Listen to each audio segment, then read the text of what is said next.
anything to do with the military, veterans, anything, we talk with Paula. Your work obviously speaks for itself, but the Memorial Day weekend and what's happening because of not being able to get together, how did this all come together, this plan you had?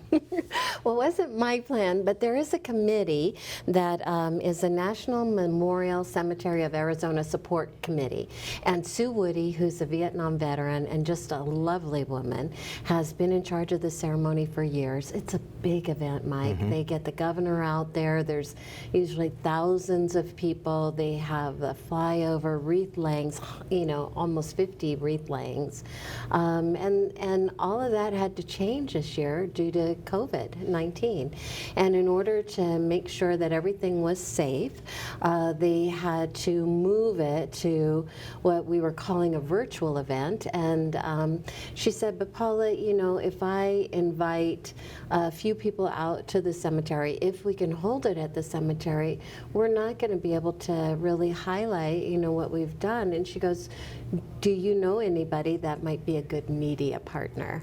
And I thought of KACTV and you guys, and fortunately we were able to hook up, and you know, I think it's a nice event. You know, obviously for my family, Memorial Day, we don't need a day. No. But the Memorial Day for us is so important because so many people wrap their arms around my family. You know, we really felt the embrace of the nation. I think about my mom and the Gold Star parents. Being a Gold Star sibling is hard enough. Right. But for the moms and dads, I don't know how they do it. Me neither. But they do it with such grace. I mean, they are such graceful, strong people. But for the nation to remember the way they do, these ceremonies mean so much to our family because we're so proud of my brother's service, and for the nation to remember and take a day to remember means so much. It really does help heal the families. And you know, he gave to his country. He volunteered. He you know, did what was for him a noble calling. Right. And you know, for your family, I'm sorry that it ended in loss. And for people like you and others, that's why this day is significant. It's a time to say thank you. You know, only 1% of America is in the military at any given time. We have about 10% of our population that are veterans. So really, I think it's important for the 90% to remember this is not just a day for picnics, it's not just a day for parties, it's not just a day for barbecues.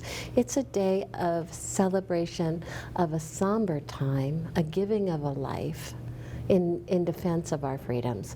And we are so blessed. We are. To have so many. It is, when I speak in public, and on Memorial Day when I speak at places, I tell people, I love all the American things that we do, the barbecues, but the time set aside just to recognize the day makes it a perfect day. Yes. And I've been to military cemeteries here in Arizona is such a great place, and to go to Arlington, to go to the American cemeteries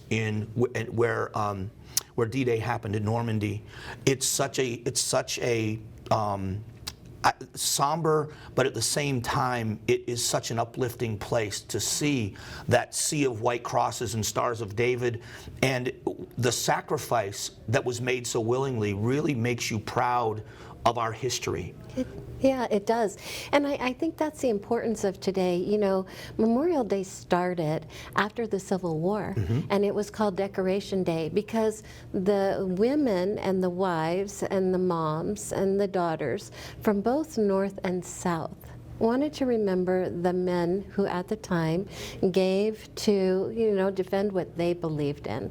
So Decoration Day turned into Memorial Day in 1971 thanks to an act of Congress, and I'm so glad that we keep that as a part of our history because it is so true. I mean, we've had a pandemic 100 years ago. We forgot about it until it came rolling back in.